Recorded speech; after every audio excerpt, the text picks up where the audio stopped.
The diplomatic vessel. Unity's Promise moved slowly through the darkness of space toward the massive space station floating near planet Kepler 442b. Inside the ship, Commander Lee Min-ho stood in front of a large window, watching the station grow larger as they approached.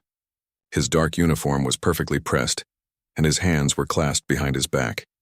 This was the most important day in human history.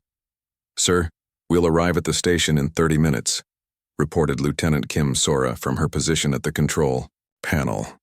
Her voice was steady, but Min-ho could hear the excitement underneath.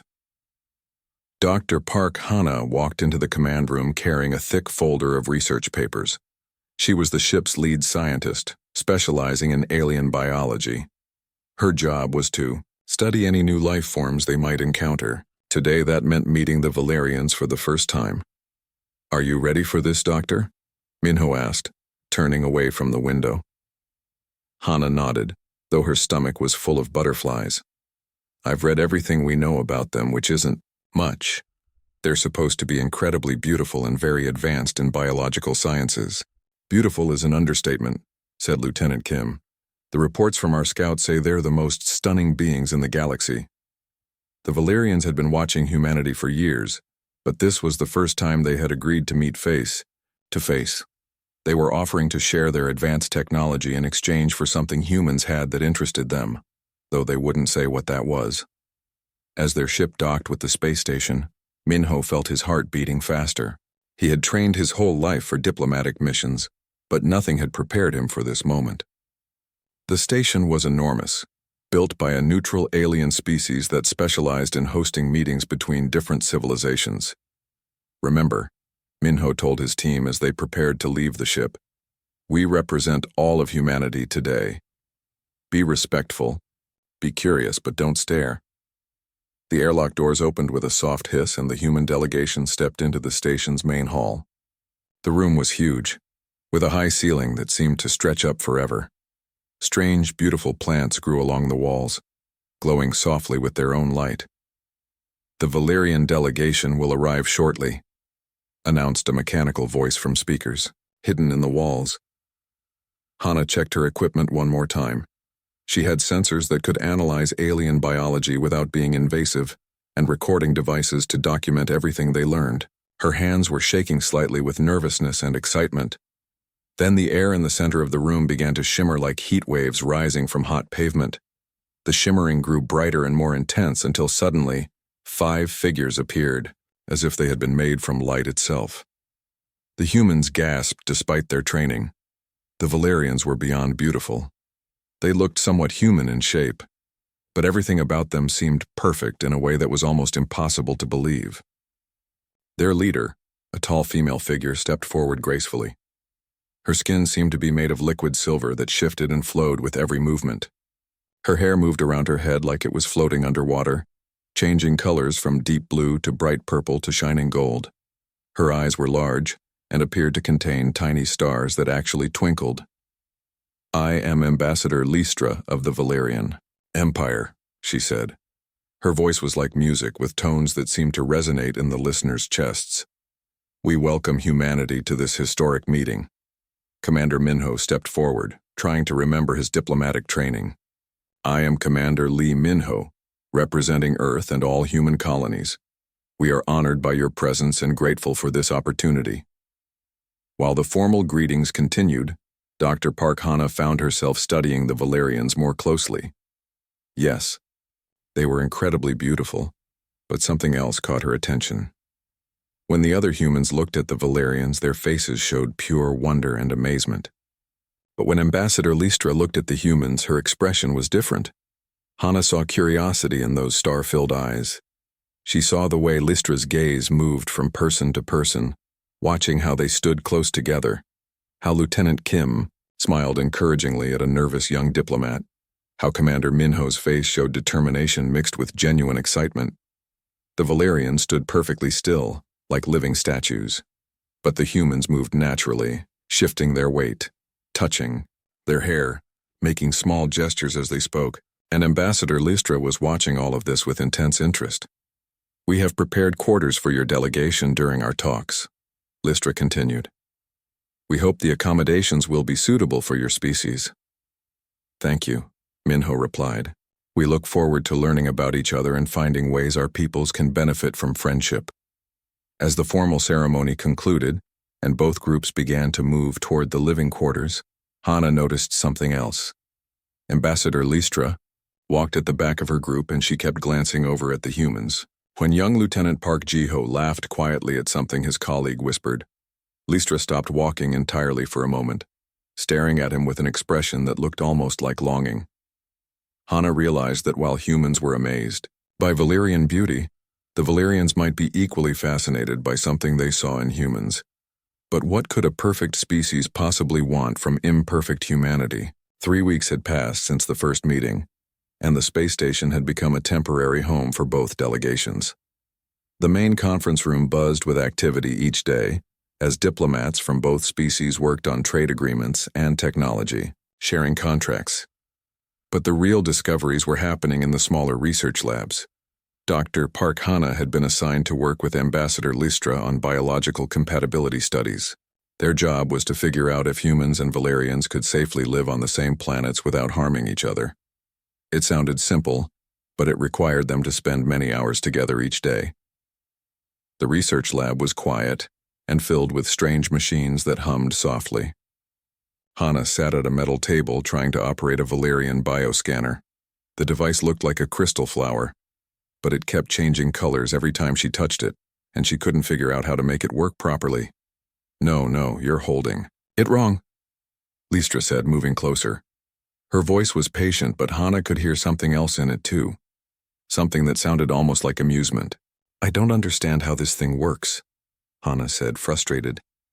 She picked up the scanner again and immediately it turned bright red and made a loud beeping sound. See? It hates me. Lystra reached over and gently adjusted Hana's fingers on the device. When their hands touched briefly, Hana noticed that Lystra's skin was warm, not cool like she had expected. The scanner immediately calmed down and began glowing a soft blue. It doesn't hate you, Lystra said quietly. It responds to emotional states. You were feeling frustrated, so it reflected that back to you. Emotional states? Hana looked at the scanner with new interest. Your technology can read emotions? All Valyrian technology is connected to biological and emotional patterns, Lystra explained. We build our tools to work with natural rhythms, not against them. Over the following days, their conversations grew longer and more personal. Hana found herself telling Lystra about human art, about paintings that captured sadness and joy at the same time. She talked about music that made people cry even when they were happy, and books that told stories of people making mistakes and learning from them. Humans seem to celebrate imperfection, Lystra observed one evening as they worked late. Most of the station was quiet, and the soft lighting made the lab feel cozy and private. Not celebrate exactly, Hana said, thinking carefully about her words. But we don't think imperfection is something to be ashamed of. Some of our most beautiful art comes from pain or failure or longing for something we can't have. Lystra was quiet for a long time, staring at a holographic display showing human brain scans. Valyrians eliminated emotional chaos centuries ago, she finally said. We decided that feelings were inefficient and dangerous. They led to poor decisions and conflict. But also to creativity and growth, Hana pointed out gently. Yes, Lystra whispered. Also that. Hana noticed that as days passed, something was changing in the Valyrian ambassador. Lystra's perfect posture became more relaxed. She started making small gestures while she spoke like humans did. Her skin, which had always maintained the same elegant silver tone, began showing subtle color changes that seemed to match her moods. One night, while Hana was struggling with a particularly stubborn piece of equipment, she got so frustrated that she started talking to it like it was a person. Come on, you stupid machine, she muttered, tapping it gently. I'm trying to help you here, work with me. The absurdity of arguing with a machine suddenly struck her as funny, and she began to laugh. It started as a small giggle but grew into full, joyful laughter that filled the quiet lab. Listra, who had been working at another table, looked up in surprise. For a moment, she just watched Hana laugh, her star-filled eyes wide with wonder. Then something extraordinary happened. Listra began to laugh too. The sound was like nothing Hana had ever heard. It was pure and clear, like crystal bells ringing in perfect harmony. But more than that, it was completely genuine. Not the controlled, measured responses Hana had grown used to hearing from Valyrians, but real, spontaneous joy. The laughter filled the room for several minutes. "Because it's forbidden," Listra said, her voice barely audible. "Uncontrolled emotional responses are not permitted in Valyrian society. They're considered primitive and dangerous." But it felt good, didn't it? Listra closed her eyes, and her skin shifted through several colors before settling on a soft, uncertain gray. "Yes," she admitted. It felt alive. That night, as Hana lay in her quarters trying to sleep, she realized that something important was happening. The Valyrians hadn't come to meet humanity because they wanted human technology or resources. They had come because they sensed that humans possessed something they had lost long ago: the ability to feel deeply, to laugh spontaneously, to find beauty in imperfection, things that made life worth living, even if they also made it more complicated and sometimes painful. But if Listra was forbidden from experiencing these emotions, what would happen when her people discovered the changes that were already beginning to show? The communication device in Ambassador Listra's private quarters lit up with an urgent signal at exactly Oro 300 station time. She had been lying awake, staring at the ceiling and thinking about her conversation with Dr. Park Hana earlier that day. The harsh blue light from the communicator made her stomach tighten with fear. High Counselor Viridian's face appeared in the holographic display. His features were perfect and unchanging, as all high-ranking Valyrians should be. His skin maintained the exact same pale gold color it had held for the past 200 years, and his expression never shifted from calm authority. "Ambassador Listra," he said without any greeting, "your recent behavioral reports are concerning." Listra sat up slowly, making sure her own skin remained the proper diplomatic silver. "I don't understand, High Counselor. Your biometric readings show emotional fluctuations far beyond acceptable parameters," Viridian continued coldly. "Your skin color variations have increased by 43%. Your voice patterns show spontaneous tonal changes. Most disturbing, you have been observed engaging in uncontrolled laughter." The words hit Listra like physical blows. She knew the Valyrian monitoring systems tracked everything, but she had hoped her changes were too subtle to notice from such a great distance. "The humans are fascinating subjects for study," she said carefully. "My responses are merely scientific curiosity." "Scientific curiosity does not cause the biological changes we are observing," Viridian replied. "You are exhibiting signs of emotional contamination. Return to the home world immediately for recalibration." Listra's skin flickered through several colors before she could control it. Recalibration meant having her neural pathways reset to their original state. All the new feelings, the capacity for spontaneous joy, the growing warmth she felt when she looked at Hana, all of it would be removed. She would return to the emotionally empty existence she had known for centuries. "High Counselor, the diplomatic mission is not yet complete," she said, fighting to keep her voice steady. "The mission is complete enough. High Admiral Zoran will take over negotiations. You will return within 72 hours, or you will be declared defective and exiled from Valyrian space." The communication ended, leaving Listra alone in the dark with her racing thoughts. Exile meant losing everything: her position, her family, her entire identity. But recalibration meant losing herself in a different way, losing the person she was becoming. The next morning, Dr. Park Hana found Listra in the observation deck, standing motionless in front of the large windows that showed the swirling colors of the nearby nebula. Something was wrong. Listra's usual graceful movements had become stiff and mechanical, and her skin had turned a dull, lifeless gray. "You're leaving," Hana said quietly. It wasn't a question. "How did you know?" "The same way I know you don't want to go." Hana moved to stand beside her. What happens if you refuse? Lystra was quiet for a long moment. Exile. I would lose my family, my home, everything I have ever known. I would become nothing to my people. And if you go back? Recalibration. They will fix me, remove these new feelings and responses. I will become what I was before I met you. Lystra's voice was barely a whisper. I will forget what it feels like to laugh. Hana felt her heart breaking. There has to be another option. There isn't. My people see emotional development as a disease to be cured. They believe I have been infected by human primitiveness. Meanwhile, in the diplomatic quarters, trouble was brewing from both sides. A group of human hardliners led by Admiral Chen Deho had arrived on the station with orders to end the negotiations. They believed any alliance with aliens was dangerous and would weaken humanity. These creatures are too perfect, too controlled, Admiral Chen argued in an emergency meeting with Commander Lee Minho. They're trying to manipulate us with their beauty. We should leave now before they discover our weaknesses. At the same time, a faction of conservative Valerians was pressuring High Counselor Viridian to end all contact with humans immediately. They saw the emotional changes in some of their younger members as proof that humans were a corrupting influence. Infection is spreading, reported Counselor Thyra during an encrypted transmission. 3 more of our junior diplomats are showing signs of emotional instability. The humans must be using some form of biological warfare. Commander Minho found himself caught between opposing forces, trying to save a diplomatic mission that was falling apart.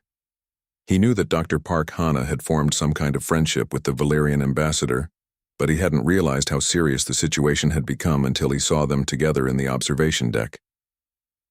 There might be another way, Hana was saying as he approached. What if we proposed a joint research expedition to study the effects of different planetary environments on interspecies cooperation? That's not a bad idea, Minho said, making both women turn in surprise. It would give us legitimate reasons to extend contact while taking pressure off both our governments. Lystra's skin flickered with a brief flash of hope before returning to gray. It would only delay the inevitable. Eventually, I would have to choose between my people and... She looked at Hana, but didn't finish the sentence. And... What? Hana asked gently. And being truly alive for the first time in my existence. The weight of 2 civilizations pressed down on them all, demanding conformity and the abandonment of something precious that was just beginning to grow. The research ship, New Horizon, dropped out of hyperspace near planet Kepler 438c, with a shudder that ran through its metal hull. Dr. Park Hana pressed her face against the small window in her quarters and gasped at what she saw. The planet below was unlike anything in the databases. Swirling purple and green clouds covered most of its surface, and strange lightning flickered between them in patterns that almost looked like writing. Beautiful, isn't it? Ambassador, Lystra's voice came from behind her. Hana turned to see her standing in the doorway, looking more relaxed than she had in weeks. The joint research expedition had been approved by both governments, though neither side was entirely happy about it. 12 people had volunteered for the mission, 6 humans and 6 Valerians. Their official job was to study how different planetary environments affected cooperation between species. Their real job was to buy time for Lystra to find a solution to her impossible choice. It looks alive, Hana said, still staring at the planet. Like the whole world is breathing. Captain Park Jinwoo's voice came over the ship's communication system. All crew to the briefing room. We'll be landing in 2 hours. The briefing room was small, forcing humans and Valerians to sit close together. Hana noticed that the other Valerians on the expedition were all younger members of their society, and they seemed less rigid than the older diplomats. When Lieutenant Kim Sora made a joke about the strange food rations, 2 of the young Valerians actually smiled. The planet's electromagnetic fields are unusual, Captain Park explained, pointing to readings on a large screen. They seem to pulse, in regular patterns. We don't know if this will affect our equipment or biology, so everyone needs to be extra careful. Dr. Vex, the lead Valerian scientist, nodded slowly. Our bioscanners are detecting some interference already. We may need to adjust our monitoring systems. Over the next few days, they established a small research base in a clearing surrounded by tall, crystal-like trees. The work was hard but rewarding.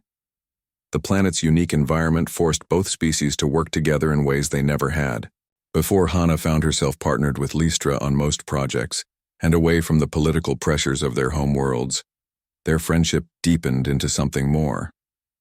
They spent long evenings talking by the light of the planet's 3 moons, sharing stories and dreams.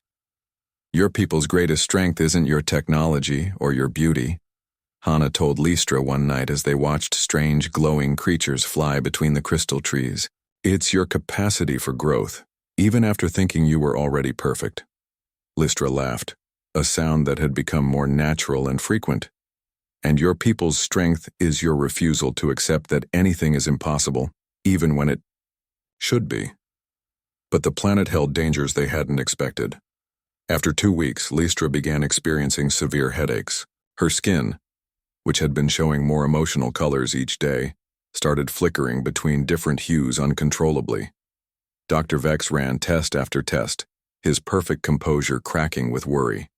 The electromagnetic fields are interfering with her neural modifications, he explained to Hana in private. All Valyrians receive bioengineering at birth to control emotional responses, but her recent changes have made her brain patterns more human-like. The planet's energy is causing conflict between her original programming and her new neural pathways. What does that mean? Hana asked, though she could see the fear in his eyes. It means she's dying. Her body is rejecting both states of being. She can't remain Valyrian, but she can't become fully human either. Hana refused to accept this. For 3 days straight, she worked without sleep, combining everything she knew about human neurology with Valyrian biotechnology. The other expedition, members helped however they could, but the solution had to come from her. There has to be a way, she muttered, staring at brain scans and biological readouts. People adapt. That's what we do. Lystra grew weaker each day. Her beautiful silver skin became pale and gray, and she could barely stand without help. But she never complained, and she never asked Hana to stop trying. You should rest, she whispered to Hana on the 4th night. You're killing yourself trying to save me. I won't give up, Hana said firmly. I won't let you choose between feeling and living. The breakthrough came at dawn on the 5th day. Hana realized that instead of trying to fix the conflict between Lystra's 2 neural states, she could create a bridge between them.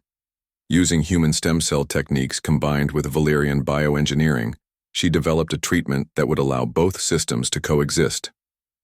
It's never been tried before, she explained to the worried group gathered around Lystra's bed. It could kill her, or it could save her life while letting her keep all the emotional growth she's experienced. The probability of success is less than 30%, Dr. Vex said quietly. Then we better hope we're lucky, Hana replied, preparing the injection. The treatment took 6 hours to work. For most of that time, Lystra lay unconscious while her bio readings fluctuated wildly. Then suddenly, everything stabilized. When Lystra opened her eyes, they were brighter than ever before. Her skin had returned to its healthy silver tone, but now it shifted naturally through gentle colors that reflected her emotions. She sat up slowly and smiled at Hana. How do you feel? Hana asked. Alive, Lystra said simply. Completely, wonderfully alive. The treatment had worked. Lystra retained all her Valyrian abilities and beauty, but now she also had the full range of human emotional depth. She had become something new, a bridge between 2 species. 6 months after returning from planet Kepler 438c, Ambassador Lystra stood before the Grand Assembly of the Valyrian High Council. The enormous hall was filled with thousands of Valyrians, all sitting in perfect silence with their skin maintaining the traditional pale gold color of formal occasions. But Lystra was different now. Her skin glowed with gentle waves of silver and blue, colors that showed her confidence and determination. Honored counselors, she began, her voice carrying clearly through the vast space. I stand before you today not as a failed diplomat, but as proof of what we can become. High Counselor Viridian sat in the center of the raised platform, his expression as cold and unchanging as always. You stand before us as a contaminated individual who has abandoned the perfection our ancestors achieved centuries ago. Have we truly achieved perfection? Lystra asked, and her question sent ripples of shocked whispers through the assembly. No one had ever dared to question the fundamental beliefs of their society so directly. Or have we simply stopped growing?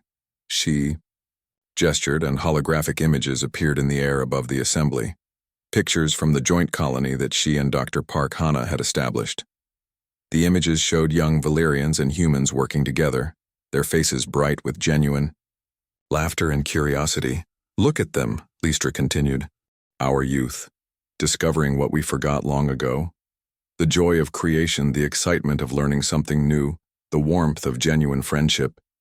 These humans, with all their chaos and imperfection, have shown us what we lost when we chose control over growth. In the back of the assembly, a group of young Valerians began to show subtle color changes in their skin, signs of emotional response that would have been impossible just months earlier. The older counselors noticed this with growing alarm. You speak of contamination as if it were a gift, Counselor Thyra said sharply. These emotional outbursts you celebrate are primitive and dangerous. They lead to conflict and poor judgment. They also lead to art, to music, to scientific breakthroughs that come from thinking in new ways, Lystra replied. The humans didn't become the dominant species on their planet through emotional control. They succeeded because they could adapt, because they could feel passion for their goals and love for each other that drove them to achieve impossible things. Meanwhile, on Earth, Dr. Park Hana was presenting her own findings to the United Earth Council. The large conference room was filled with representatives from every human colony and nation. Unlike the silent Valerian assembly, the humans talked quietly among themselves, their faces showing a mix of curiosity and concern.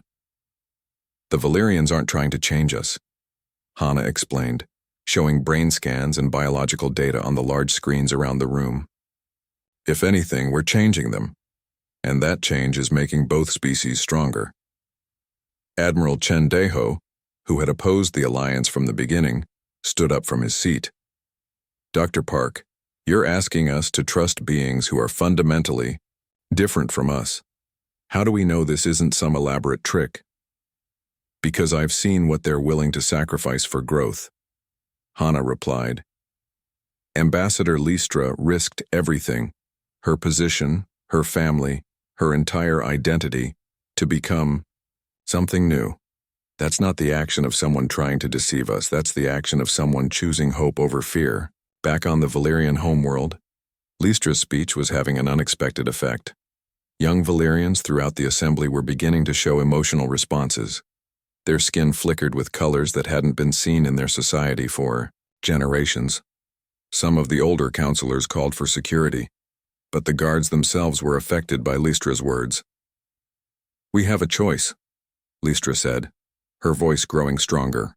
We can continue to exist in perfect, unchanging isolation, or we can choose to live and grow alongside these remarkable humans. I have chosen to live. The vote was closer than anyone expected. The younger generation supported Lystra almost unanimously, while the older counselors remained split. In the end, it was High Counselor Viridian himself who cast the deciding vote. The contamination is already spreading, he said quietly. Perhaps it is time to discover if change truly is another form of perfection. 1 year later, the joint colony on planet Kepler 442b had grown into a small city. Human children played alongside young Valerians in gardens, where earth flowers grew next to plants that glowed with their own inner light. The two species had learned from each other in ways neither had imagined possible. Dr. Park Hana and Ambassador Lystra stood on a balcony overlooking the central plaza, watching the daily life of their shared community. Hana was now wearing a simple ring made of Valerian crystal, while Lystra wore a pendant of earth silver, symbols of their bonding ceremony that had taken place 3 months earlier. Do you ever regret it? Hana asked, watching Lystra teach a group of mixed species children about the beauty of controlled bioluminescence. Lystra smiled, her skin glowing with genuine happiness. The colors shifted gently from silver to warm gold to soft blue, a living display of the emotion she had nearly lost forever. How can I regret becoming fully alive? Their story had become legend throughout both civilizations. It proved that love could indeed transform not just individuals, but entire worlds. Humanity's greatest gift to the galaxy wasn't their technology or their resources. It was their capacity for growth, for change, and for the kind of love that could make even perfection more perfect. As the twin suns set over their new world, casting purple and gold light across the plaza where two species had learned to call each other family, Lystra and Hana knew they had helped create something that would last for generations. A future where differences were celebrated, where growth never stopped, and where love truly had no boundaries.